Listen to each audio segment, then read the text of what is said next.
Hello and welcome to Marriage on a Tightrope. This week we are going to air the interview that we did a few weeks ago with John Larsen. To be more specific, John Larsen interviewed us on the Sunstone Podcast, and they gave us permission to air it on our feed as well. So go check out the Sunstone Podcast. It is fantastic with John Larsen. If that name sounds familiar to some of you out there, John Larsen also hosted the Mormon Expressions podcast back in the day. He was a big deal for me in the podcast space back a few years ago. So having the opportunity to meet with him and sit down with him was a bigger deal for me than it was for Katie. But we really enjoyed it. For those that have heard our first episode, which kind of tells the timeline story, and then our episode with This Week in Mormons, that interview, there will be some overlap here as we talk about some of the same things about our story. But there are some things that we get into that, because John is a great interviewer, we get into a few things that we've never talked about before. So we hope you listen to it and enjoy. And before we get there, we just want to plug our Facebook and Instagram accounts, Marriage on a Tightrope. The Facebook group is starting to be a lot more active, which is great. So join us there and enjoy some conversation. On Instagram, you can enjoy some pretty pictures. I'm not trying to be condescending, but it came off that way. And you can email us at marriageonatightrope@gmail.com. And of course, to show your support for the podcast, you can go to marriageonatightrope.org, and midway down the page, there's a donate button. You can make a one-time donation or become a monthly subscriber. If you find value in this podcast and want to support our time and effort that we put into bringing that value to you and others, we would very much appreciate that. Thank you and enjoy the episode.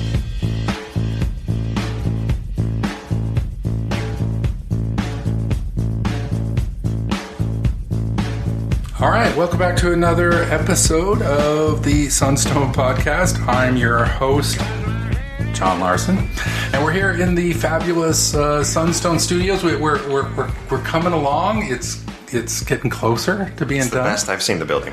Have you ever been here before? Nope. Oh, we're in the Sunstone offices, which are at 343 North, 300 West in Salt Lake City. We're just north of West High School in the Marmalade District, this was called. I looked up why, and they said they used to grow marmalade trees here, and I thought, I don't think that's possible. But that's what they say. So we're here in this old house that Sunstone's been in for, I don't know, 20 years, maybe more.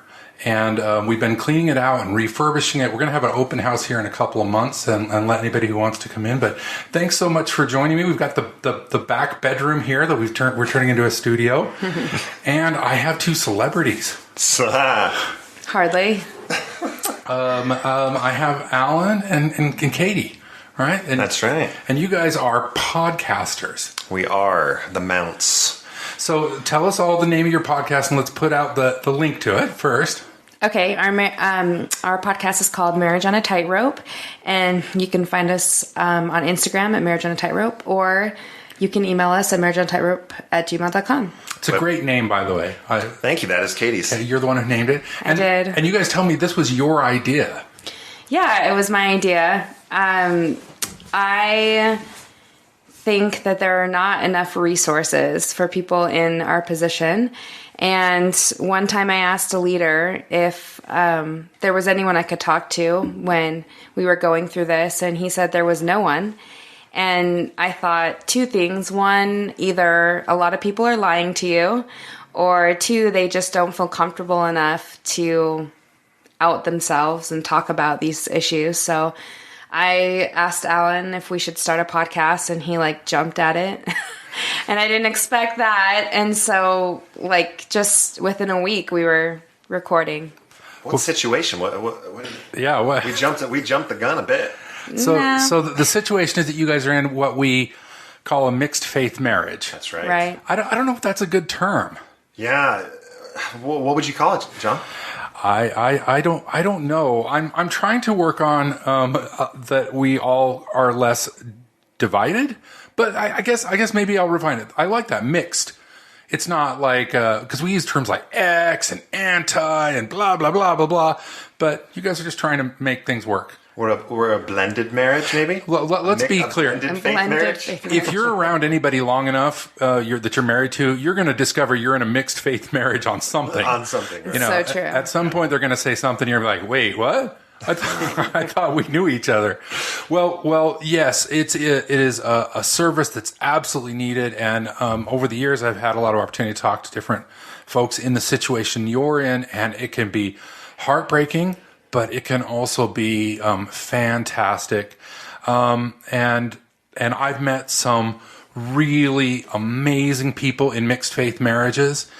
And Allan, I'm sorry, but all the amazing people I've met in mixed faith marriages have always been on, Katie, your side, on the church side. Oh, geez. No pressure. Just to put the pressure on. So you guys, Allan, you went through a faith crisis. I did. This was about, what, two years? How long ago? Yeah, I mean, the depths of the crisis were the beginning of 2017, the first half of 2017. It dates back a little bit. Some of the cracks appeared in about 2014. In August of 2013, my father was struck and killed by a drunk driver. Oh, I'm so sorry. And thank you. And that experience happened right as I was called to be Elders Quorum president. Literally, the last text I got from my dad was son, I'm so proud of you. You're going to be the greatest, and you're grabbing onto the rock. That was his term for you're figuring this out. What a gift. That was the last. That was the last thing, and I've got a new phone. I didn't save the text, but I've got it up here. It's in my head. It's okay. And so talking with family over the few months after that, it really felt very final that he was gone. So that was a little bit of a crack there. And seeing how the ward operates, and this is not a fair conclusion to make, but at the time, it really combined with the feelings I had about my father, it really looked like, hey, these are a lot of good people that are trying to do right for the people that they're serving. I don't see a lot of divinity in this. So that's it set up the table for when I learned a couple of things from the gospel topic essays about 6 months after that. So virtually everybody, that's a good way to put it. Everybody who's part of any faith tradition is going to have doubts from time to time. Sure. So what is it that pushed you kind of over the edge? Well, I think maybe my soul was injured when I got into the gospel topics essays, and a few of the things that I learned in there were surprising, shocking enough to kind of make me take a step back and say, wait a minute. And I came out of our office and walked into the living room and told Katie, did you know this, and this? And just kind of threw it out. And I was kind of in a daze. And Katie, do you remember? You don't remember, but... I don't remember any of this. But her response was, if you ever leave the church, I'm leaving you. And to be fair, what had just happened like a month earlier? Yeah, I was sitting on the couch with a brand new baby. Like, I was totally sleep deprived, and I don't know. I just don't even remember the whole exchange. Right. Had it ever crossed either of your mind that one of you might leave the church? Never, ever, ever. Before that moment, we met on the mission, actually. In the MTC, we met. So we have spiritual experiences that tie us together, right? That we can get into if needed, right? But when Katie made that comment about, if you leave the church, I'm going to leave you, it rightfully so scared me. And I was not willing I wasn't willing for that to happen. I wasn't going to let that happen. But of course that didn't fix anything. No, but in my mind, I just said, I'm just putting this up on the shelf. I mean, that's not the words I used back then. I didn't have that vocabulary back then. But I said, I'm going to forget about this, and I'm just going to double down and get back into my calling and focus on this. And so I did. I actually loved it. I still look back at my time as Elders Quorum president and absolutely loved it. And so you had an infant who was number 4. Yep. So pretty busy at home. It was busy at home. Work was crazy. I had moved into a new position, and that was all fun and games. But what happened over the next couple of years was I started experiencing a lot of anxiety and some mild depression. Mm-hmm. And I think we both recognized that at the time as tied to my father, which I'm sure it certainly was. And at the same time, now looking back, it was this just being pushed down. That was a big part of it too. Well, and they're all tied together. I mean, our faith, our belief is is just wound around everything so tight. I was talking to a friend the other day. I was using the example of ivy. If it grows around a tree, not like a building, ivy sends in like roots into the tree, and there comes a point where you can't really remove it anymore without killing the tree, Right. because they just grow together. And I think what a lot of ex-Mormons struggle with, especially in the early phase, is that they want the pain to stop, so they want to extract Mormonism, but it can't be done. Right. Not really. Right. Yeah. No, that's a good little analogy. Yeah, it is. I want to get a painting and put it on my wall with an ivy around a tree now. No, I want a vinyl sticker up above your family room. Sounds good. Sounds good. Well, I mean, just timeline-wise, over the next couple of years, the anxiety and the depression, it kind of died. It just went away. I don't know why, but it did. And I didn't make any effort really to do anything to heal. It just kind of went away. And then at the beginning of 2017, well, I don't remember why. I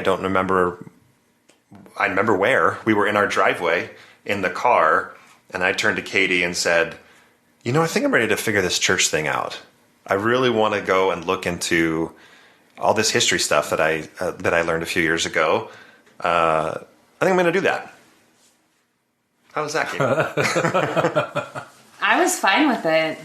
I mean, I felt really at peace about it, and so I thought, well, if he's going to do that, it's going to all work out, because what is it that he's going to find? So I didn't have any problems with it.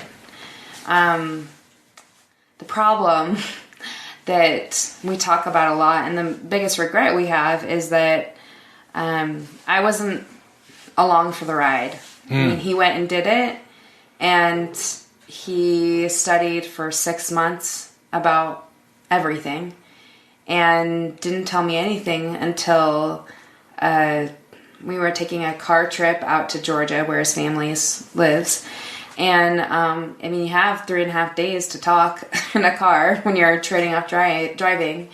And that's when he first told me about some of the stuff, and I was furious because he was in a completely different place than where we were in the car. Let me just figure this out. And then he figured it out without me and without telling me his new opinions. I'm so glad you articulated that, because what tends to happen is people go down the rabbit hole. Because once you have the paradigm shift, I think one of the keys of changing the view of whether the church is all true, or as a lot of ex-Mormons do, all false. I mean, that's a false paradigm, right? Right. But that once you change that view, you have to go reprocess everything. So it often sends the investigator, the soon-to-be ex-Mormon, down this where they're rereading everything. And of course, Mormon history is fascinating, especially when you take the gloves off, because it's dirty and it's weird and it's fun. Yeah. And Katie, you're expressing it right, because there's this devil's choice here, because I've seen people who beat their spouse up with it every night. They're like, do you know what I learned today? And you know what those bastards said this time? And that can be really painful, but you're expressing the other pain, which is this person's on this journey and you're shut out. Yeah, you're not there, and he's dumping this stuff on you. Like, hold on, I haven't had time to process it. So I don't mean to put words in your mouth. No, that's it. And it was 6 months worth of study and everything that he had done, and it was all just coming at me like darts. And so that was really hard for me, and that trip was really painful. That was a tough trip. That was a very difficult trip. And where do you go during this? Because you've probably hit some support groups, some online communities. Yeah, actually I had figured out that my brother was in the same position. I'm the youngest of 6 kids. Before this moment where on the phone my brother and I discovered that we were both, I don't even remember what it was, but he asked me some question about, did you know that such and such about Joseph Smith and such about Emma? And I went, I just learned that. What are you doing? And we kind of discovered that we're in the same boat. So yes, I did. I had a few people to turn to. Right. But I mean, the church, which can be very supportive, doesn't necessarily advertise that. And you don't know. So where did you turn for support? So I think it's I think like in any marriage, when you have a problem and you're trying to figure it out, you don't necessarily want to like tell everybody, because you think like, well, until I get to the point where we figured it out, then I can tell everyone, oh, well, we overcame this big hurdle. And it wasn't, so I was, one, really upset with Allan. Two, I was a little bit embarrassed. I didn't know like who I would turn to or what. I know what my reaction was, and I felt like, well, if I can work through this, then when things are better, I can just tell my family afterwards, because I didn't really want them to be involved. Right. I think it's one thing for Allan's family to be involved, because like they're going to love him no matter what. But when it's an in-law and it's a different family, I had some serious worries about my family resenting him or being upset with him. And so I didn't really turn to anyone. I did talk to my sister-in-law, who is, his oldest brother is the bishop of a ward out there. And I felt comfortable enough to talk to her. So I talked to her for a long time, and they could see that we were kind of in a crisis. And so after we returned from Utah, they were really good enough to come, just the two of them from Georgia, to fly out to Utah to spend some time with us, because they could tell that we were in a really bad place. So, well, and you talk about telling people. What do you even tell them? Exactly. Because you're going through a faith crisis. It's not like you've landed anywhere. Right. Yeah. You're like, my husband's reading a bunch of stuff and it's pissing me off. I mean, what exactly do you say to people? Well, and I found, like, I went on Facebook, and I hate Facebook. I love Facebook, but I hate it, because I feel like, it's not like a human connection. You have these support groups, but for me, I needed to connect emotionally with someone on this level. And so I didn't know where to go. And I found this LDS Wives Anonymous Facebook group. Yeah. Which, is just a joke. For the few months she was in that group, it was the best entertainment. Yeah, because it was like The Bachelor every night. You know, constant drama, constant the whole talking concept. of people's problems. It's called Anonymous because they're able to message the moderators with their question or their problem, and then it's posted anonymously. So you get all the juicy stuff because it's anonymous. Everything, right? It was so fun. And so I posted about my, where I was in my position, and nobody had anything to say. They just said, "Oh my gosh, sorry, that's really hard. I don't even know what I would do in your position." And that doesn't make you feel better. There is no map of how to navigate this. And so, Facebook was not a help to me at all. No, and that's what I was hinting at before, that the church is growing up to this, and the people always lead out. So there's getting to be more in support. But, for a long time, the church dealt with apostasy by kind of gaslighting the apostate, and this is sounding worse than I mean it to, because when you have a faith community, and the Mormon church is more than just a bunch of believers. We're really tied in together. We take care of each other's kids. We listen to each other's problems. We go into each other's homes. Mm-hmm. Yeah. And I think, to me, that's some of the best parts of Mormonism. But when somebody breaks faith, it really sends shockwaves through the community in ways that I think people start acting like, in ways that we can think they're being mean or they're being jerks. But we've really shifted their paradigm in a way like, wait, I thought we were all brothers and sisters here. Why do you want to leave us? And I think that can result in some negative interaction. And then somebody like you, Katie, is just stuck in the middle. Mm-hmm. Like you're loyal to your husband, you're loyal to your church, and you're going to get some bad advice. Yeah. And I did receive some bad advice. And you know what? That's okay. I think that Allan and I early on decided that we would give everyone the benefit of the doubt. So even if they said something that was hurtful, we understood where those emotions were coming from. And also, we just felt like if people were reaching out to us, and they continue to, they cared enough about us to say something. And that is huge to me. Yeah. And so we never really have been offended by what people have said to us, even though we have received bad advice. Yeah, and I think that's gotten better over time. I remember in probably the fall of 2017, after a meeting, Katie was speaking with a leader and asked him, where do you think Allan is? Where do you see he is? Because I was still kind of doing this, and I was still attending. And for the non-people in the room, the people that are listening, I kind of wobbled like I was losing my balance. I was up in the air, and the response was, well, I've noticed he's wearing colored shirts now. And if they still going to church? Yes. Yeah, just wearing the colored shirt. Right. And if they would have said, if I would have gotten that message yesterday, as opposed to 2017, if I would have gotten it yesterday, I would have just laughed. Right. Like we just did. Oh my gosh. All right. That's a little silly, but the anger's not in me as much anymore. It can flare. It can flare, right?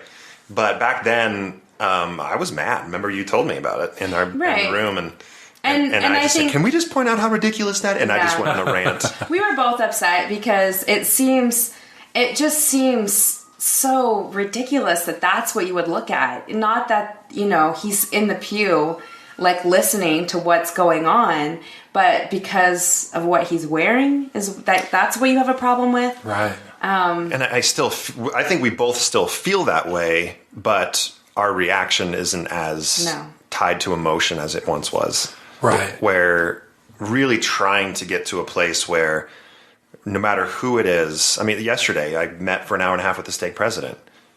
I'm not coming back, but he wanted to meet. So I said, sure, let's meet. And it was a great conversation. There wasn't any yelling or anger, or he wasn't pointing fingers at me and I wasn't pointing fingers at him, but we're both very opinionated and we shared those opinions. And anyway.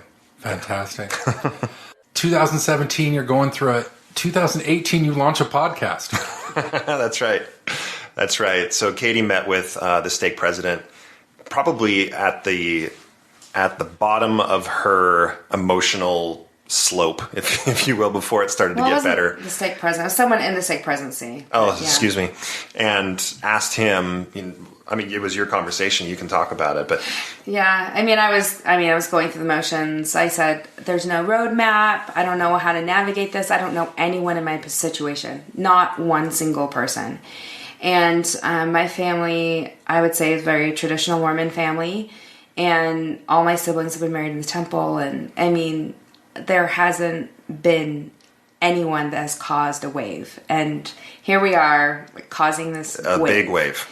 And I said to him, who can I talk to? And he said, well, generally speaking, if the husband or the wife leaves, the spouse always follows.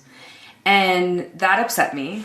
And then I said, well, is there anyone I can talk to? You don't have to give me the name now, but just like if there's someone that you could approach and say, hey, would you mind talking to them?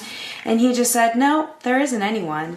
And it made me angry. I think that's why I decided I wanted to start a podcast, because I was just angry that no one was talking about it. And so something Katie's not going to give herself credit for is she is one of the most, if not the most empathetic person I've met. And I think I feel that every day because I get to be with her. She very much in her pitch to do the podcast was, there are people like me out there, and I know they're hurting just as much. And would you want to do a podcast with me? And we can get our voice out there, and people can help us, or we can help other people, rather. It had nothing to do with, I think if we talk about this, it will help us. It was, let's put our voice out there to let other people know that they're not alone. Well, let me take a second and thank you for it, because, I've seen a lot of the pain and a lot of the things that people go through. And the situation that you're in, the mixed faith marriage, is one of the hardest to navigate.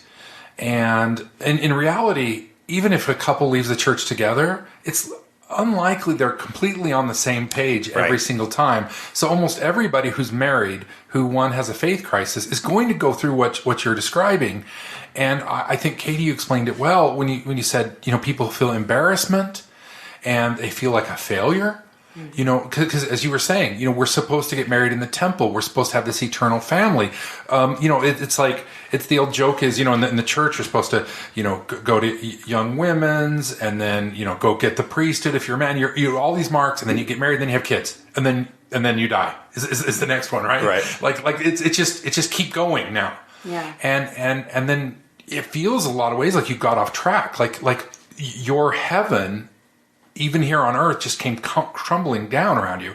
And sometimes the ex-Mormon is off, like discovering this new world of all these new opportunities, and the person who's left sitting in the pews by themselves now feels lonely with 4 and lost. kids. With 4 kids. So do you still go to church at all? What do you do? I don't. I tried again in January. So we're sitting here in March. So a couple of months ago, I tried, 2 hours, maybe, and no, I'm too talkative. And I can get through sacrament just fine. I kind of roll my eyes, and Katie and I will look at each other, and I'll roll my eyes, and she'll roll my eyes because I roll my eyes, and those types of things. But I can get through it. But man, I'm not to a point where I can just sit in. It's damaging to me to hear some of the things that are said in elders quorum or a Sunday school and not raise my hand and say, "Can I offer a different perspective on this?" And so yeah, I'm not attending right now. So how is going to church?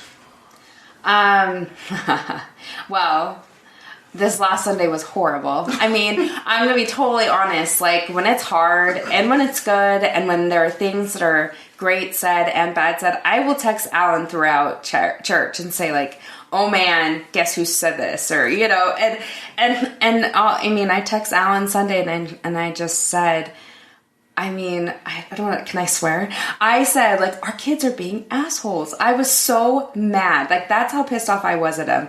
And it's not easy for me to wrangle, like, 4 kids alone in a pew. And at first, I didn't like getting, like, the judgy pity stares because everyone knows. And, but then I just stopped caring. And, I'm the primary president in my ward. And so, right now, primary is a great place for me. I love being in primary with my kids, and that's a nice, like, safe little bubble for me. Thank you, because I loved the primary. And there was some resentment because when my first wife and I we weren't able to have children. It was 6 or 7 years before we adopted. So that means every ward we went into, they just dropped us right in the primary. And I was resentful in the beginning. Mm-hmm. And then I wasn't in the primary. I had to go to the regular ward. And I just wanted... And as a matter of fact, when we left the church, we went to the Unitarian church for 4 or 5 years. Mm-hmm. And I volunteered right away to go teach the 9-year-olds because it felt like a sanctuary for me. Right. Yeah, kids don't care if you've had a bad day, if you're crying, if they just don't care. They just love you no matter what. And I had a lot of those days when we were going through this. And so when I got to primary, I really feel I get a lot out of being with kids. And one time Allan suggested we go do something on a Sunday. And I'm like, I've got the primary program practice. Like, there's just no way I can do it. And he's, what did you say? Yeah, I didn't blow up, but I kind of was just like, see, you're choosing the church over your family, and why can't we go do something as a family? And her response was reasonable. Yeah, and so I said to him, look, I feel like I serve my family. I'm a stay-at-home mom. I am with the family all day, every day. That's all I do. And one thing that really fulfills me is fulfilling, like, my calling, and primary is fulfilling to me. So if I get like 1 hour, or back then it was 2 hours, 2 hours a week, and I get to do something that I love, I want to be there.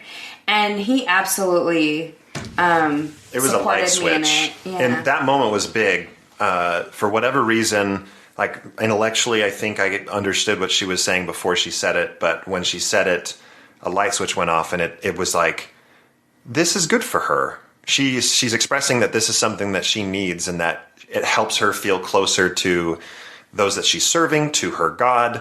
Like, how dare I try to pull that away? And it helped that one of the things you didn't say, you mentioned, was the very first thing out of her mouth was like, why can't we do both?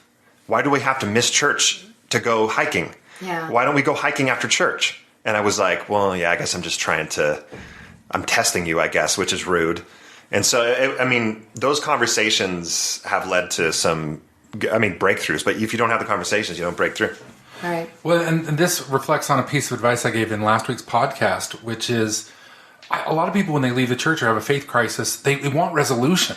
They want to quickly get to, like, the next stage. Right. But there is no next stage, and there is no hurry. just do everything at your own speed. Mm-hmm. And if people can accept that, they're going to be much happier, Yeah. And of course, that's harder when you have two people who have two different speeds. Yeah. Well, and you're reminding me of something that Bill Reel, so our podcast is done underneath Bill Reel's umbrella of Mormon Discussions. And Bill Reel, when we started, one of the very first pieces of advice he gave was, as you're recording this, you need to be true to who you are. And if your dynamic changes, don't try to pretend that you're this happy mixed faith marriage couple. If Katie's testimony starts to crack, document it. You have to be true. And if you don't want to record it anymore, then stop recording it. But don't make the podcast as you've set it up to be this, we can make it all work and it's so happy and she'll always be out, I'll always be in. If I decide I'm going to go back, we need to document that. It's our story. We don't have to shape the narrative to meet the listener. I love Bill, and he gives good advice. That's good advice, but I'm going to play a trump card. Sorry, Bill. He's not here to defend himself. So. I'm going to tell you guys, as somebody who recorded a podcast with my former wife, and I'm trying to get the word X out of my vocabulary. Sure. She's still a great friend. We get along really well. There's parts that can be just yours. Mm-hmm. You don't have to put everything on the air. Right. I agree with you. And sorry, 1 second, babe. I think his main point wasn't document it all. It was you don't have to pretend. Be authentic. Be authentic. You don't have to pretend. Yeah.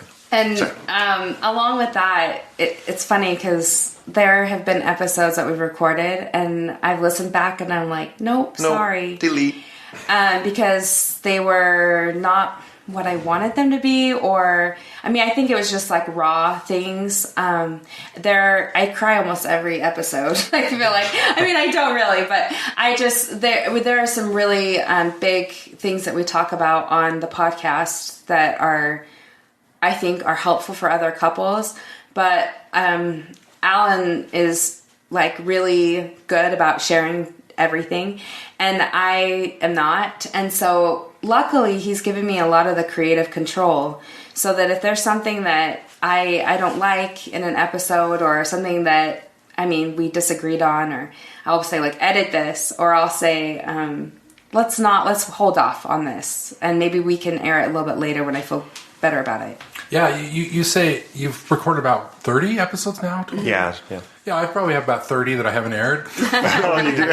And I'll tell you, there's ones that have been up there that I've gone back years later and pulled down. Yeah. So you're right. We're in an emotional stream, all of us in life, and things change, and you'll be going along in life well, and bam, suddenly your father passes away, right? And everything changes, right? Mm-hmm. And that's okay. So I accused you. I jokingly called you guys exhibitionists when you came in, because there's something about wanting to get your voice out there. I've done a lot of self work, and I think I decided because I'm a middle child and I never got listened to, so now everybody else has to listen to me, right? Yeah. So what is it that made you guys want to? You've said it a little bit. You want to help other people, sure. But that's the Sunday school answer. What made you want to put your voices out? There has to be something that made you think, Katie, well, let's do a podcast. I felt like I didn't want to hide anymore. Mm. I had this group of women that I would go to dinner with a lot, and for a full year, I didn't tell anyone, and it just like ate at me, and that I couldn't like speak my truth. I couldn't speak about what was happening to me, that it was such a taboo subject. Everything at dinners were very surface level about kids and, where we're going on vacation. Nothing was deep. And that really bothered me when this happened, because I felt like I needed to connect with other people on a deeper level, as well as with my spouse. And so honestly, when we did the podcast, I thought, well, I didn't think this. A very well-meaning family member said, you guys aren't professionals. Who would ever want to listen to you? Who would want to listen to your story? Are there any professional podcasters? I thought that was part of the show. We're not professional. We can't give advice. And I think in the first few episodes, we gave a lot of disclaimers like, hey, we are not psychologists. We're not therapists. But that really like struck a chord in me. And I thought, there's got to be other people who want to listen to this. And I mean, within the first 2 episodes, we knew. And again, I know I keep pandering and thanking you. I think one of the problems I see in our broader culture is so many people take their cues of what Mormonism is like from conference or from the Ensign or whatever. And really, Mormons are much richer and more dynamic and more complex than the church ever plays out. Mm-hmm. And I thank you again so much for going on and representing that, because I think it's underrepresented. I'm just super proud of Katie for wanting to put her voice out there. In our marriage, I've always been the one to get on a stage or to turn on the mic. Literally. He does improv comedy. I perform in Provo at Comedy Sports. Yeah. Friday and Saturday night at 7:30 and 9:30. But then I've done a video game podcast. So I think she knew that podcast was in the home already, and that was one method of getting out in public. She saw you doing it, and she's like, "Oh, any Yahoo can do that. If he can do it, then we can do it together." I've never listened to any of his video game podcasts, not even one. Of course not. Yeah. Why would she? But when as we recorded that first episode, it was so fascinating for me to sit and see her be so eloquent and thoughtful and open and vulnerable. Where when she gets upset or when she's feeling vulnerable, she locks down like many people do. She locks down, and boy, I've learned now. It's been almost 15 years. We're not true experts yet in the marriage field, but it's a constant effort. Mm-hmm. But I've learned I just don't even try. This clam is shut, and I should use a different animal. The door is locked for a day or so, and wait for her to open. So when I sat down across the same microphone from her, she kind of opened, and it was really cool. And we had no idea how it would be received. And I mean, we're not nominated for an Emmy or anything, so I'm not trying to trump up what we are, but Bill, we sent him the audio, and on a Thursday. Well, we recorded it, and I said, we're not doing this. And Allan sent Bill the audio, and we'd never heard back. And I thought, well, that's that. It'd been 3 or 4 days. He didn't like it. That's fine. And then he texted us on a Saturday night and said, your episode is airing in the morning. And I flipped out. I'm like, I can't do this. There's no way we shouldn't do this. It's okay. It's going to be all right. Have you done the thing where you keep refreshing and look for comments? Oh, no. I didn't even look at the website. I was... Yeah. So I had to go and get in front of the bishop the next day and tell him, like, hey, just FYI, this is hitting, and this is how you can listen, and I promise we'll be good. And then family started. We told family, like, hey, this is going to be out there. But there was other than a few well-meaning family members' comments, it's been very positive, and the emails started rolling in just so fast. I mean, when you're released on the same feed as Bill Reel's podcast, you have a installed fan base right from the beginning. And that's when the therapy started for us, is meeting with other people. Yeah. It was the best thing that could have happened. So what this dirty secret about Marriage on a Tightrope is that we've gotten, and this is so cliche, but we have gotten so much more out of it than we've given. It's just been a life saver for us. Not only to talk to each other as we've recorded, but the people we've met and seeing other people face to face. Last night we went to dinner with another couple, and just like, they're making it work. We're making it work. They had a hard experience last week. So did we. Like, this is okay. We're going to make this work. It's good. Fantastic. So, go ahead. Oh, no, I was just going to say, and it's funny because we have a few couples that have been good friends for, our whole marriage.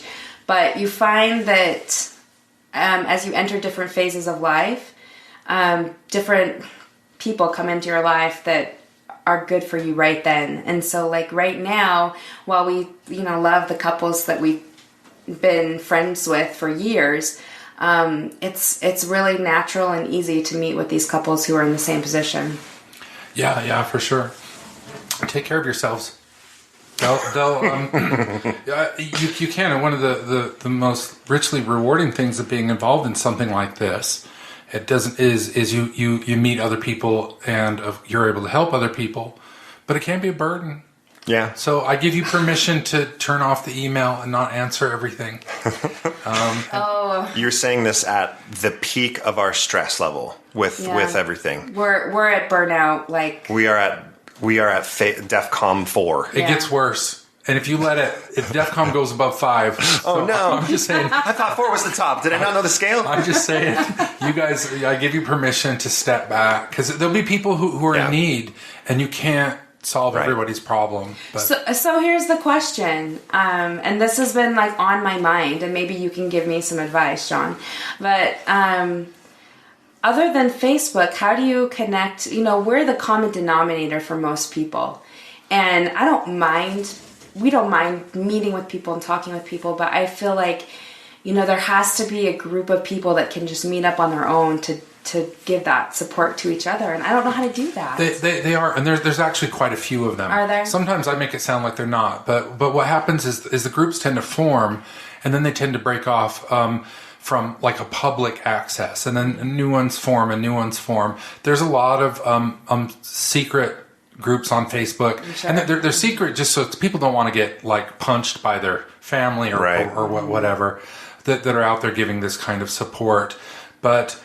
Frankly, you guys are some of the best to help coordinate that stuff, and that's kind of what you want to do is traffic cop and say, oh, well, you're up in northern Europe in Idaho in the Boise area. Well, I know these guys, and I know these guys, and that's something. If folks want to help us, that I know like Mormon Spectrum's been working on that problem. Post Mormon years ago worked on that problem.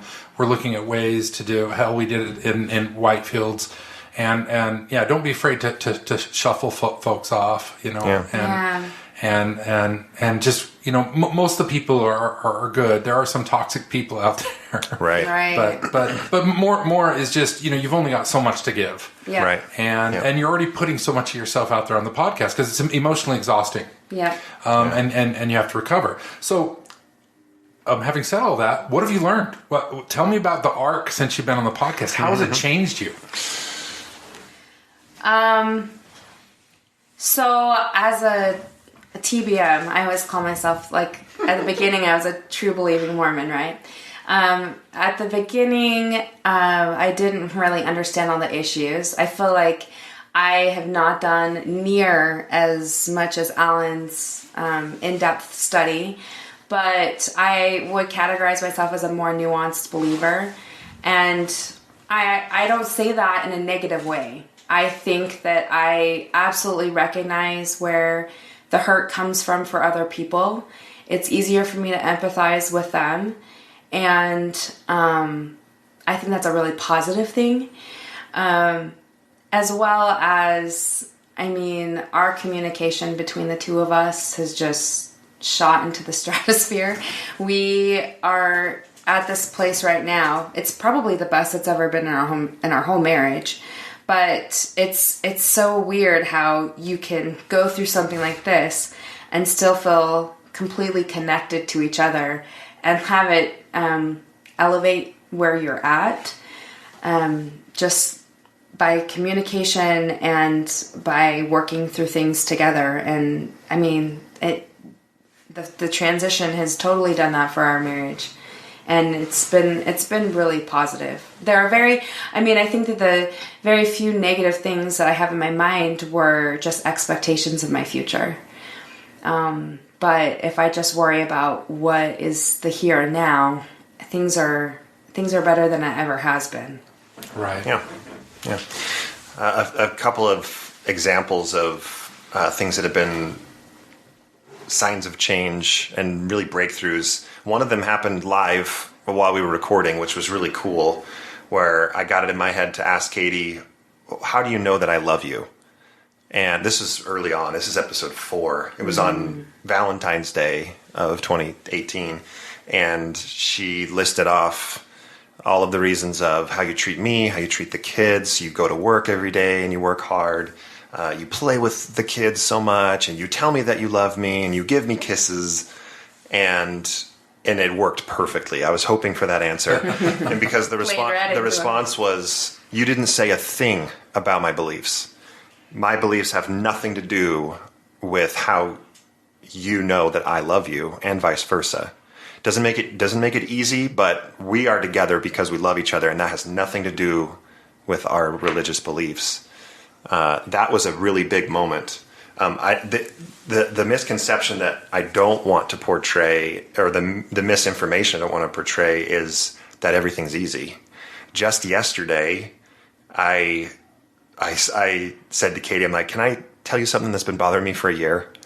And she said, sure. And I love those conversations. And I pointed to the framed family proclamation on the wall and said, it really bothers me that that's hanging on our wall. And that's I said it at the wrong time because she had to take a kid to soccer or something.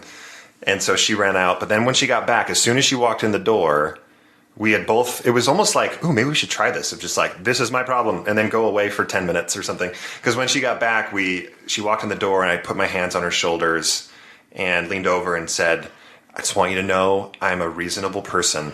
We can talk about this. We can, I want you to understand why. And if you have any questions, and let's talk about it. Let's just talk about it.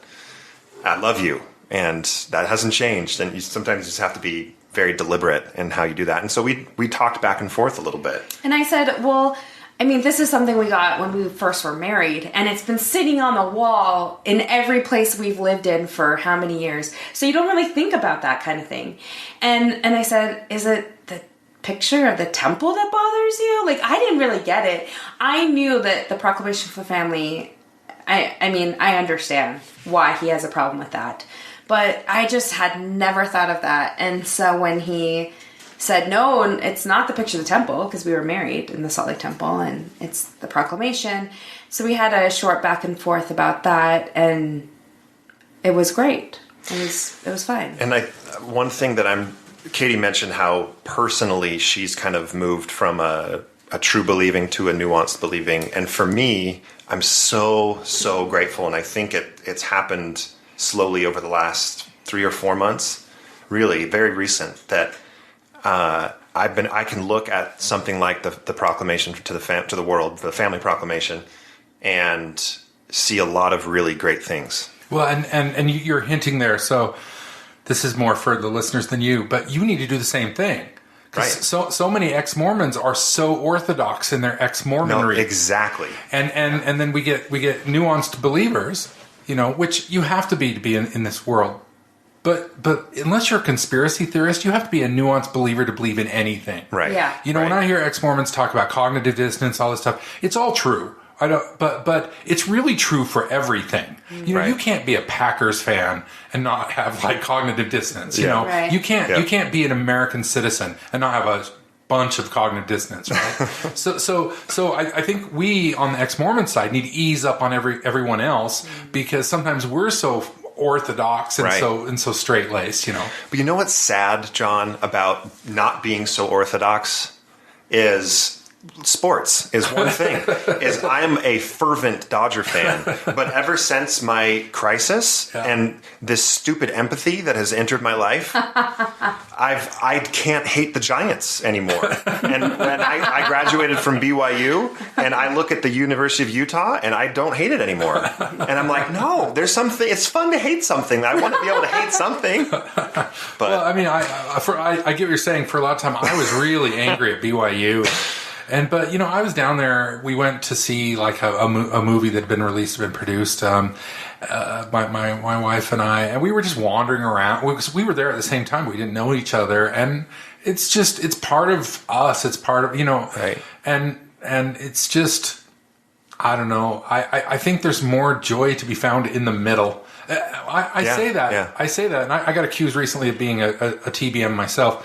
I don't believe anything metaphysical, and I don't like any institutions. I'm kind of anarchist when it comes to it. So the fact that it's a corporate church means I'm not on board. Right. But that's way different than the people. Yeah. The people are dynamic and interesting and weird and fun and funny. And we so often look at what these old guys in Salt Lake are saying, and we color millions of people, and it's just ridiculous. Well, and even what those people are saying. In the last 2 days, I've had my stake president, and the day before I went to lunch with the child of a very well-known general authority. Right. And they both asked me the same question in a slightly different wording. The stake president asked me, what do you think their motivation is? What do you think the top 15's motivation is? The other question I got was, do you think they're evil? He was a little more direct. Right. And I don't think that their motivation is, and if we're going down a different path in this conversation, we can stop. But I look at what they're doing. I think their motivation is pure. I think that they believe who they say they are. And I think that their intentions are well-meaning. They want to help people, and they do believe what they're preaching. But unintentionally, there can be some harm. I agree with that, and I think I'm not accusing these guys of being evil. They're not. So, Yeah. But whenever you see true evil in the world, it comes from a place of like some sort of orthodoxy to some weird standard, and I've had that same conversation saying, well, what would you do if you were right. I think these guys generally do believe. I think sometimes they play fast and loose with things in ways they shouldn't. Sure. But, if I suddenly found myself at the head of the church, because if you make a bad move, you can alienate a lot of people. As you guys know, and your listeners know, going through a faith crisis is very disruptive. So I think oftentimes their decisions are trying to minimize that impact. And sometimes they win and sometimes they lose, Right. Right. So what kind of stories have you heard from people? I mean, like we hinted at, that's sometimes the most rewarding part about this is being connected to out there to the world. Yeah. So I'm glad you asked that, because I was kind of thinking along the lines of, like, I hope the listeners don't feel like if they're in this situation that they have to be like Allan and I's relationship, right? Like, we're making it work, and for us, things are going well. But we have seen couples in every situation. And I mean, we've been in it for over a year now, so we've seen their relationships evolve also. We've seen people get divorced. We've seen another spouse leave with them. We've seen them stay together. We've seen a number of different things. And so I hope people know that, this lifestyle that Allan and I are living right now, it works for us, but it doesn't work for everyone. And I never want to, we had a couple that we went out with, and he was out and she was in, and she was trying to make it work, and it just no longer worked for her. And so she went out and she got out of the church also, and she sent me this text and she said, "I'm so sorry. You really did help us, but I'm sorry it didn't end up that I stayed in." And I said, "No, I think you misunderstand. We are here to support whatever you feel is best for you and your family. And so whether you're in or out, it doesn't make any difference to us. We just want to be there to help you through it. And if we provided some help, great. But we're supportive of whatever you decide." Yeah, and that's thank you for saying that. And that's what I'm railing at, is people kind of take this as if it's a journey to a destination. They're trying to get to that destination as quickly as possible. Am I in? Am I out? Am I a member? Am I not a member? Are we going to are we going to stay together? Are we not? And it just, I want everybody to breathe and be a little bit more mindful and just really saying, "Oh, I'm feeling nervous today. Why am I feeling nervous? Oh, that hurt me. Why did that hurt me?" And do what you're going to do at your speed. And I don't care what that is. But if you want to go drop acid with your friends, go drop acid with your friends. Just do it safely, please. But don't feel forced. And don't feel like you have to do any of that stuff, right? Right. And I love the way you're framing it. That people say, "Oh, our marriage failed." Mm-hmm. No, the marriage didn't fail. You were together for 10 years, and then you both collectively decided the best thing for us is to move on. That's what I want people to recognize. Let's stop framing states of being as failures. And you guys could, I don't know, next year both go back to church. You could both become Lutherans. Who knows? Right. Maybe you'll open a Buddhist retreat in 10 years. Whatever your path, whatever your path is, that's okay. Yeah. Just as long as you don't hurt other people. Exactly. Right. That's the key. A few rapid fire stories from a few listeners that we had. We immediately started offering to go to dinner with people And probably the fourth or fifth dinner we went to, Copper Onion. It's wonderful, love it. But we went to the Copper Onion and sat down, and the husband was out, the wife was still in. We didn't know much about him. We knew that he had gone to high school with my sister, and so we had that sort of as a common ground. He was from my hometown, but we didn't know much else about the couple. Yeah, and we went into the dinner the same way we went into all the dinners. About 30 seconds of ice breaking of, oh, how's it going? How was your day? Oh, traffic was bad. And then Katie was like, let's just get right down into it. Let's cut to the Katie chase. says, let's just get right down to it. Do you both listen then? How are things going with this? And it was very clear the wife just tensed up. And she said, I have not listened. I will not listen. I do not want to be here. I got him to sit down with as general authority. It was a general authority that was visiting the stake, and the stake president came to her and said, "Hey, we'd like to visit your husband with this general authority." And he said, "Fine, I will if you go to dinner with this couple." And we had no idea. And she started crying, stood up, and rushed out of the restaurant. I'm so sorry. And we just went, oh my gosh. I was ticked at him. We sat there for 20 minutes and we kept saying, do you want to go check on your wife? Should you go be with her? Do you want to? And he said, She'll be she's fine. She'll be fine. She'll come back. And she came back, but the rest of the dinner was so awkward. I said, we don't have to talk about any of this. And she said, if we talk about any of this, I'll leave. Right. And I said, okay, so we just kept it surface level. Yeah. And after we're walking out of the restaurant, and I'm really upset at him because I thought, okay, number one, you can tell there is no communication between the two of them, obviously. And after the dinner, he pulled me aside and said, well, that went really well. And I thought, in what universe did that go well? That went horribly wrong. And so after that, we realized we need to screen these couples to make sure they're both on board. And we're probably, based on a 1 hour dinner, we're judging the state of someone's marriage, and that's probably not fair. Now you guys are a little bit younger than me. You're in your mid 30s or so, yeah. Right? I'm in my mid 40s. Let me tell you a secret about life. Sure. Especially in their 40s, couples use other couples for therapy. This is not just something that people leaving the church do. Right. When couples can't talk to each other. So yes, it happens, and it's going to happen a lot more in your life. That you'll be at dinner with somebody like, are they using me for that? Right. But let me editorialize out there into the world. You are wonderful to go out to dinner with people, and you should.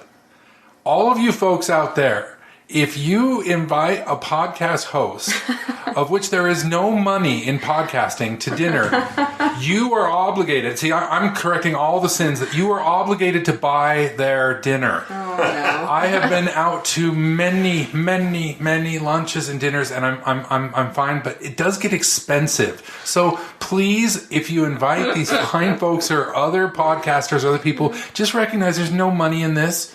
Buy their dinner for them. We're going to clip the last 2 minutes that you just said and insert it into our next episode. It does. Just say, now a message from John Larsen. It gets expensive, and I know where you're at. You want to help people, and you want, but it is a burden. So I don't want to discourage people from reaching out to other people, but just recognize you're intruding in somebody. Well, I think what's going to happen is we'll stop. We're not going to be going to Copper Onion anymore. We're going to be going to Taco Bell and McDonald's. He's like, sure, I'll pay, but something in between, like a Cafe Rio. Right.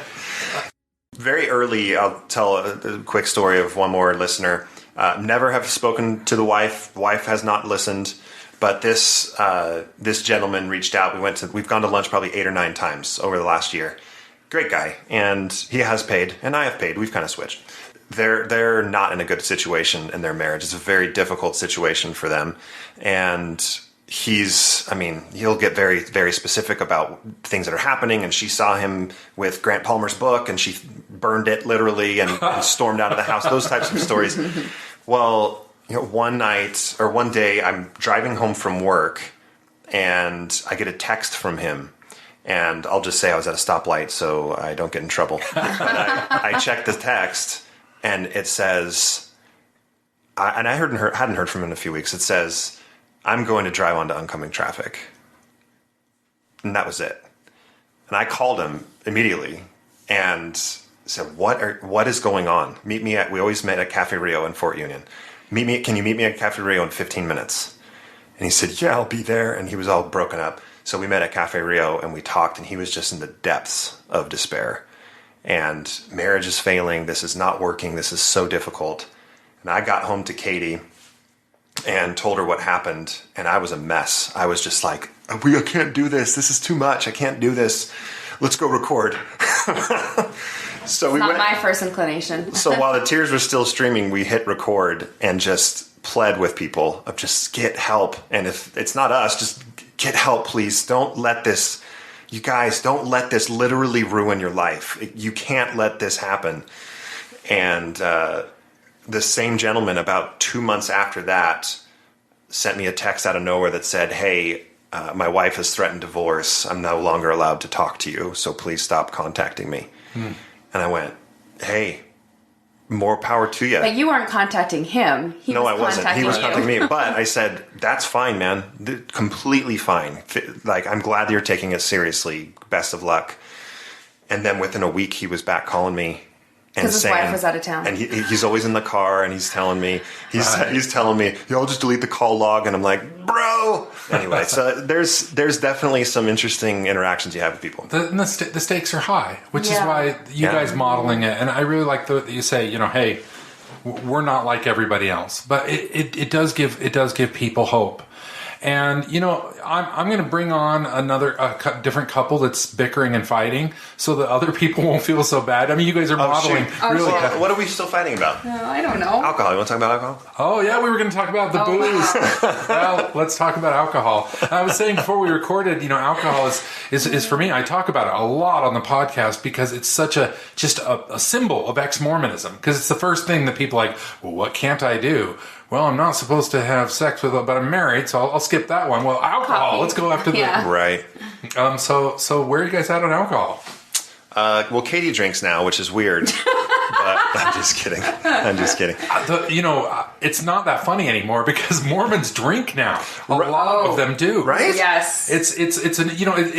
That's why they don't open the state liquor stores on Sunday, because they don't want to be embarrassed themselves with all the people in white shirts in there. Alcohol is not part of the equation yet. We've talked about it a couple of times. We actually want to do an episode about it, to really talk about it, because we haven't really talked about it deep. She knows that I clearly don't think there's anything wrong with it, but that I still live by the law of consequences. Just because I don't believe that drinking, let's use that as the example we're talking about, that drinking is a sin, there are still consequences to drinking. If I'm trying to lose weight, it's not a great time to drink a lot of alcohol. True. If I want to, my father was killed by a drunk driver, so there are real consequences to it.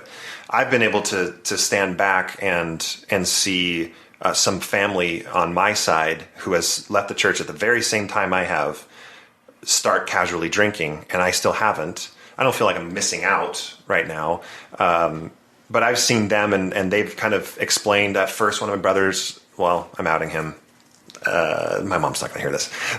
But my brother didn't like it at first, and then he found some other drinks that he did, and they've never done anything irresponsible. They've actually had very positive consequences as a social lubricant in certain situations. And so there are consequences to every single situation. Katie was telling us on the way here, we were talking about a family that we're going to meet in California next week. Even on our vacation, we don't take vacations, but so this mother said she's got 4 children, and the 2 that are in the church are great, and they're model children, and they have healthy marriages and healthy jobs, and the 2 that are out don't, and they're really struggling. And she's like, look, I don't want to say the cliche thing, and I know it's just my small little family, and I'm not even saying the cliche thing either, but for me, one of my big things that I've thought about is, what is the consequence of stripping out this unit of support, this ward family?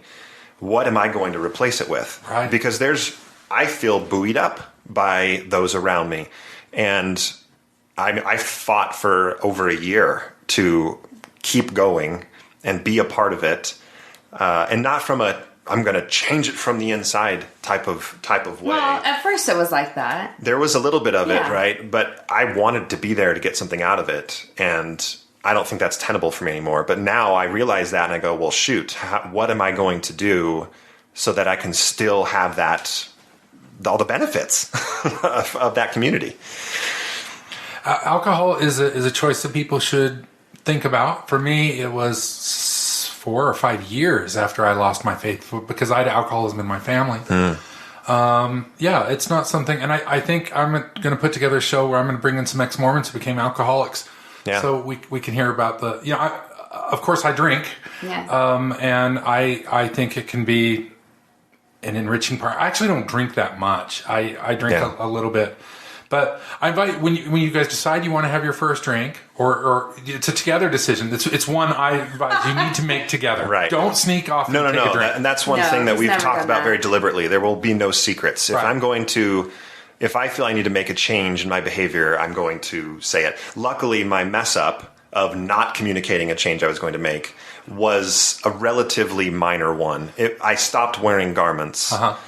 Which is not to say Relatively minor in quotation marks. I didn't go get a prostitute is what I'm trying to say, right? It's I fully understanding that that's a very serious thing and it was a problem when it happened. But I'm glad if I was going to make a mistake, that was of the list of mistakes to make and keep secret, that was probably a pretty good one. Well, you should know that I had a former escort one time explain to me that all the escorts in Utah know how to deal with garments. So, do they? Yes. So fascinating. Yeah. Well, good. So anyway, when you decide you want to have your first drink, I offer that I will have you over and let you sample. Fair. That's fair. And then we can sit and make fun of him while he's doing it. Oh my gosh. Allan always says that your first drink will be with me. I've said I want the first time I have alcohol to be a glass of wine as you are drinking a glass of wine under the Eiffel Tower. How romantic, John. I like it. How romantic. I think that was a number of months ago, and now I'm just like, I'll just drink with my brother when we get to Georgia. I'll tell you, my first drink was with Zilpha, my former wife. We were on the shore in Miami. We got some kind of fruity rummy drink, right? You know. Oh, it was terrible. No one told me that alcohol was like getting punched in the nose. Right. It's like drinking NyQuil. Yeah, I imagine. And it's expensive, too. Well, it's all this buildup. It's 36 years, almost 37 years, and all of a sudden it's like, all right, here it comes, the big moment. Oh my gosh, it's terrible. Well, when and if you decide, again, I don't mean to rush you, but know that you're in good company. Most of the prophet seers and revelators were drinkers. Right. All right. So, well, now it's going to move forward. Where do you want it to go? What's next? Where do you want to go with this, Katie? Oh, geez. I feel like we're just like keeping our heads above water. We're paddling along, and I don't know. Like I said, I need to figure out a way to try and connect some of you couples together. I don't know how we're going to do it, but that's a big goal of mine. And to be honest with you, and I don't know if you have felt this way, John, but Allan and I feel like we could talk about so many different things that has nothing to do with Mormonism. And so I've been like wanting to start another podcast in addition to our current podcast, just so we can talk about life stuff and kids stuff. And because I feel like we have a lot of things that happen to us just randomly, and we love to like share with other people. And so I think I see that in our future. Yeah. Oh, fantastic. The self-therapy that is recording a podcast to work through some of this stuff, there are still situations like this family proclamation conversation. I would love to record that because I think that would be very good listening. It would also help us talk through it a little bit, alcohol as well. But those big topics, we've worked through a lot of it. And again, sitting on that side of the table, it's nice knowing, because I mean, you're like, oh my gosh, you guys are a year and a half into this, you know. Oh, you're handling it well. I do have a homework assignment since you just brought up the family the proclamation. Allan, you need to write your own. So I want you to take it. I want you to rewrite it and tell me what you think it is. Yeah. We've talked about that. We've talked about it. I started, and about 3 lines in, Katie's, do you remember this? No. Katie Obviously, said, I don't remember anything you say to me. I started writing it, and within a few lines, your feedback was, this really seems like an Allan proclamation and not a family proclamation. Yeah, I probably said that. And because it was probably something like, it doesn't matter what you believe. I don't remember exactly. Well, it'd be great to have you write your own, because you challenged the church. You threw down. So, right. Yeah. So you have if to you're write going to your own. replace this thing, what are you going to do? And then a great exercise would be to write one together. And, as I look at it, the most value of that would be put it away and then come back in 5 or 10 years and see how it's changed. Right. Because it will change. Right, yeah. Especially when your kids, you love your kids, but they turn into teenagers. It's close, just a few months away. And we have a lot of milestones to hit with, like, I feel like there's so many new things. Like the proclamation happened, and then a couple weeks ago we went to a family member's funeral, and Allan turned to me and said, I don't want my funeral in LDS Church. And I was like, wait a minute, if you died tomorrow, like, I literally wouldn't know where to have it. Just logistically. Logistically. Thank you for bringing that up, because I have been to these funerals where ex-Mormons have passed away, and their family is just, as an ex-Mormon community, we need to do better at getting support for those sort of things. And it is. We all need to express what our desires and wishes are. Right. And Allan said, well, what will you bury me in? I'm like, well, your Kershaw Dodger jersey, of course. That got the stamp of approval and for he me. was like, that's perfect. But it was interesting to go through this exercise of, well, what would your wishes be, if you died tomorrow? And what would your wishes be? And I think people don't talk about it because it might happen. Well, it's going to happen. So you might as well talk about it. But these are just points that, happen every day that you think, oh, that's right. Well, how would we do that? And so it makes for a very interesting conversation constantly. But I can see down the road us hitting milestones with our kids and our marriage, and as things change, that, it'll change. Well, I don't want to drag it on forever, but we do need to address kids. So that's one of the big conflicts. So it sounds like the kids are still going to the church. What's been the resolution there so far? That's probably the biggest topic that is constantly difficult. And even if you're on the same page, it's constantly difficult. Right. I mean, when everything's going great. Mm-hmm. Yeah, absolutely. So I think that something that I've really backed down from, and my brother, ironically, that has left the church, helped me feel more comfortable with this. By profession, he's a marriage and family therapist, and I expressed a lot of angst around, the older they get, the more entrenched they're going to be, and the more they're going to look at me, their father, as misguided or wicked, and whether this is sound advice or this was just something to make me feel better, it worked. But he said, the younger generations don't think black and white like a lot of the older generations do. I'm probably butchering what he said, but he said your kids see how you act, and you having left when they're pretty young, it's going to be normal for them to have you not there.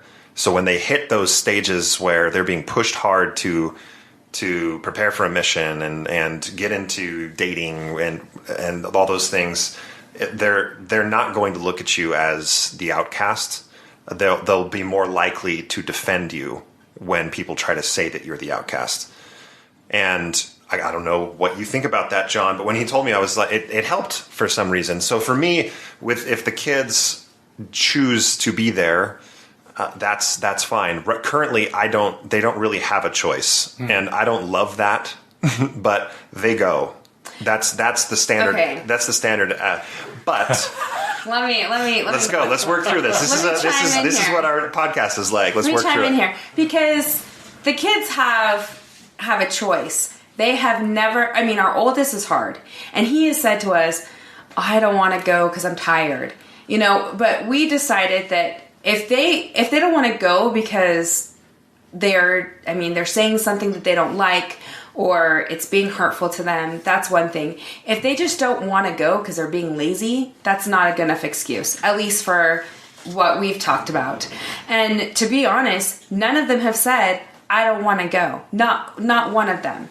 My little kids love primary. And so my oldest, who's probably the most combative with us, he even when he's there, he doesn't really say anything. And then we'll go home from church and the kids will say, I wonder what Dad made for us for lunch today. and so it's very like normal in my house right now where we're at. When we get to that point where the kids say, hey, I don't want to go, I want to stay with Dad, then we can talk about it. But they haven't voiced that. I really like the way you framed it out.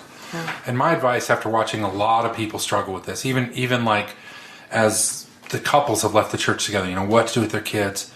I've watched a lot of kids being raised, and my advice would be just let the kids be.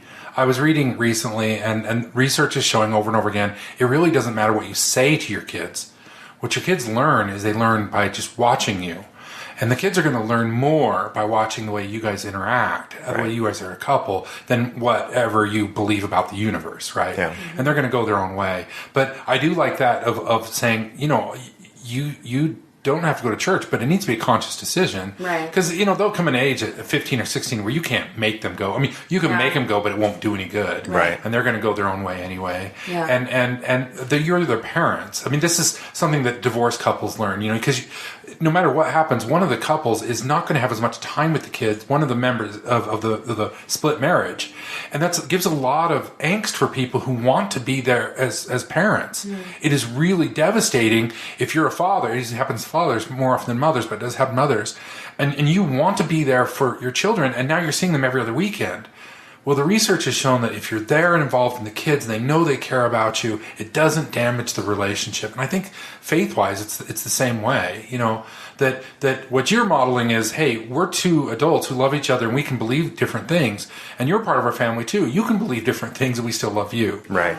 But I'm making it sound really easy. It's not easy, but I completely see what you're saying. And one of our good friends who we met through the podcast, shined a light for us on the fact that the chances are one of your kids at least is going to be in a mixed faith marriage. So if you can show them by what you're doing that it can be a very healthy relationship, and in fact be a better relationship, or that's kind of hard to say because it's certainly difficult, but there are so many blessings and I'm using all my words from my past life, but there's so many tender mercies. There are so many benefits that you're forced when you're trying to make this work that you gain, that we've been talking about today, and they'll see that and they'll feel that. We talked just a few days ago about our oldest, and when he's older, if he says, I've decided I'm not going on a mission, how will that make Katie feel? She'll feel it'll be devastating. It'll be very difficult. I think it would be hard because Allan and I both serve missions, and just take like the gospel aside, there are some great things you learn on how to get along, how to work hard. There's just a lot of really good, valuable things that you learn from a mission. And so if I think about him not going, I think, well, where is he going to learn those things? And there are other things. There's study abroad and other things where they can do. Right. But it's a little bit like, okay, you don't want to go? Okay. That'll be you in 6 years. Yeah. You'll be a different person. Right. Totally. Yep. And we recognize that. And I think we try to set up our kids so that they know that our agency, because we have agency, we get to decide. And, we've talked to the kids about, well, Allan likes to watch horror movies and I hate them. Well, who's right in this situation? And it was our 6-year-old who said, well, neither of you are right. It's your opinion. But that's a valuable thing to have them learn early on, because then they know that you can still have an opinion about something. It's not he's right, I'm wrong. As long as it's something that doesn't hurt you or someone else, and you have that opinion, I think it's okay to watch a rated R movie. Well, then, we can talk about other consequences with that, but it is your opinion. And so we're trying to frame that in our kids right now so that they can see us making different decisions, going to church, not going to church, but knowing that that's okay. Yeah. My stepchildren, when Kimmy and I first got together, they still went to church, both of them. Mm-hmm. And I never held my opinion back, nor did I pound an 11-year-old with the depths of faith. Right. But so if they didn't want to go to church, they didn't have to go to church. But if they had young women's or young men's, I was happy to drive them. And I think that they were able to process things at their own speed, and I think it's made them better people for that than if I'd forced them either one way or the other. Yeah. The one funny thing, and I'm sure a lot of people experience this, before my whole crisis, we weren't great about holding family home evening, and now we are religious, so fervent in holding our family home evenings, because it's been another avenue for us to together decide, what are we going to teach the kids? Is this like ex-Mormons in conference? Nobody pays attention to conference like ex-Mormons do? That's right. That's very, very true. I think it's for a little slightly different reasons. But on Martin Luther King Jr. Day, we watched the I Have a Dream speech, and then we on a whiteboard we wrote down what makes someone good. And on one side it was these things make someone good, and these things just don't matter. And on the don't matter, it was color of your skin. It was what you believe. Tattoos. It was tattoos. It was a lot of the things that if you had the same question being asked in a Sunday school, you may not get the same list. So it's very fascinating to kind of be in control with where I'm at. Right. To talk together and kind of pre-plan, okay, we're going to talk about this. So how are we going to navigate it? I think the key with that is intentional. We are very intentional with what we teach the children. And neither of us go behind each other's back to talk to them. Oh, your dad says this, but I believe this. Whatever we do it together, and we sit down together because we want to provide a united front. And it may be that we disagree about it, and we tell them that we disagree about it. But at least they know that we're both showing up and we're being intentional with them and what we teach them. Great. Well, it's been great talking to you guys. I think last thing, I'll let you go first, Allan, because I want you to clean up. Advice. Couples out there, one's going through a faith crisis, they're trying to make it work. What's your advice? Don't boil the ocean. You don't have to figure everything out. And that's been said a few times tonight, that you can take things just a day at a time. Don't try to fix everything. I like how you put it, John. You don't have to get to your destination. It really is in the journey, and you're going to miss a lot if you're trying to rush through things, or if you're either going to miss a lot of good things, or you're also going to cause some damage. When we got an email from a family member that was just, suggesting that maybe Katie should leave me, the natural reaction for someone in my position may be, I am calling them. We are never talking to them ever again.